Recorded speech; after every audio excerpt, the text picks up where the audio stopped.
I've been waiting for this game to launch since the day I accidentally saw its trailer, and it is so Zelda-like, with art style and open world exploration.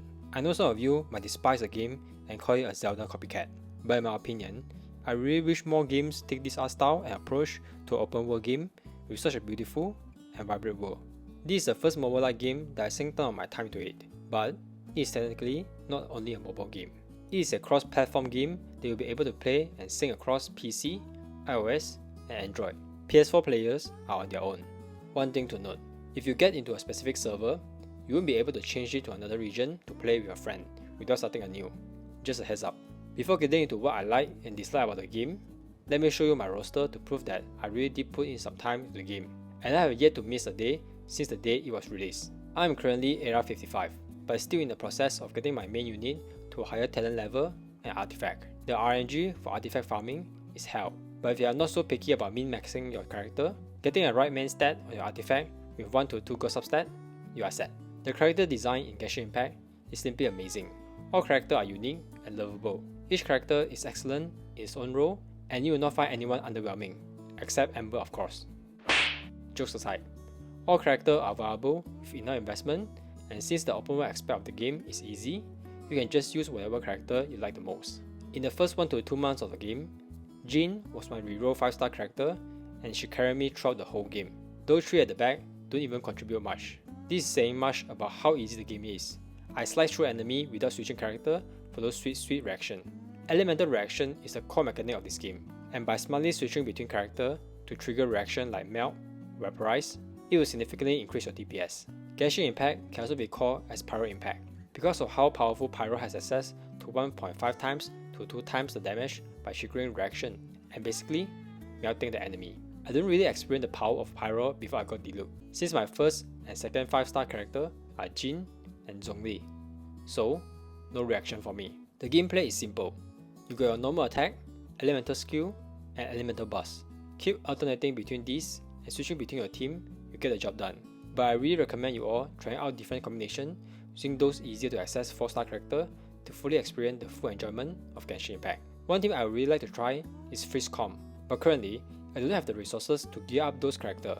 The resources in this world are scarce, and all is because of this reason. Being a mobile game, or part of a mobile game, a time-gated progression is a must to qualify as a true mobile game. Jokes aside, the recent system has been complained by many users throughout the internet, and it significantly reduced the playtime for the endgame content.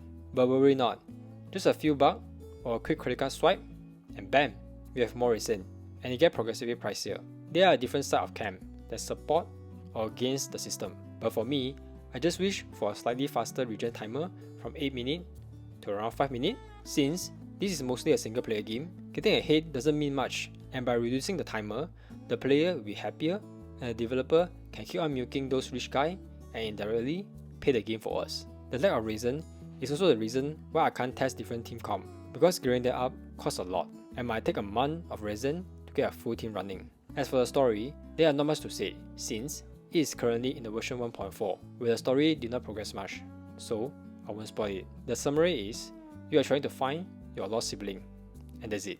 As a new player, you will definitely fall in love with the game. The amount of content it provides in the first 10 to 20 hours make you feel and question, how is this game free? The production quality is off the chart, and don't get me started with the music. It is just amazing. Every soundtrack is breathtaking, especially Leeway and Dragon Spine. It has the right amount of calmness when you travel across the world, and the tension music when you're fighting a boss. All the soundtrack in this game has been uploaded in the official YouTube channel, and feel free to go there and enjoy it.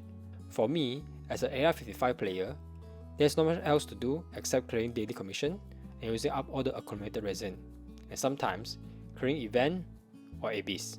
As you can see from my account, I still have a lot of characters yet to gear up and would like to try out different team comp or farm for a future character. So, I will continue logging in to the game. Some might find the endgame content boring and might drop the game, but it's a good thing. Just come back to the game after a few major updates and experience the joy of Genshin Impact all over again. I will keep logging in to get all the primal jet I can, so that I could get the next 5-star character I want. I'm on a mission to collect all the Archon. The next will be Bao, the Electro Archon. So, since this is a free game and available in all major stores, there's no reason not to try it out and experience the hype it generates. And in my opinion, the first 10 to 20 hours of the content It's much more enjoyable than most of the AAA game out there. Definitely money or time well spent. And that's it. Thanks for watching, and back to gaming. Ciao!